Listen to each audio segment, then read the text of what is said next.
Your car's fuel filter is the hidden hero keeping your engine alive, and most people have no idea how to change it. Let me show you the easiest way to do this money-saving maintenance.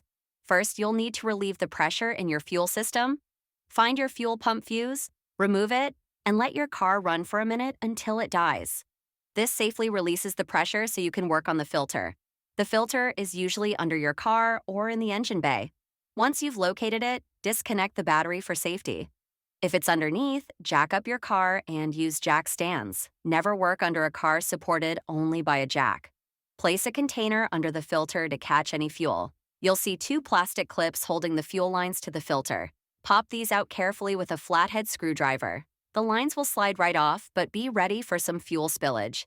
The filter sits in a metal bracket. Slide it out in the direction of the car's front. It's slightly bell-shaped, so it only comes out one way. Compare your new filter to make sure it matches the old one exactly.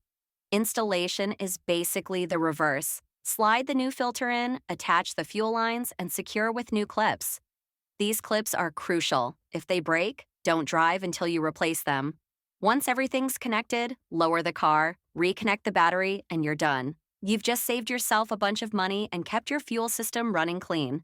Remember to change your filter every 30,000 miles or when your car starts losing power. Your engine will thank you.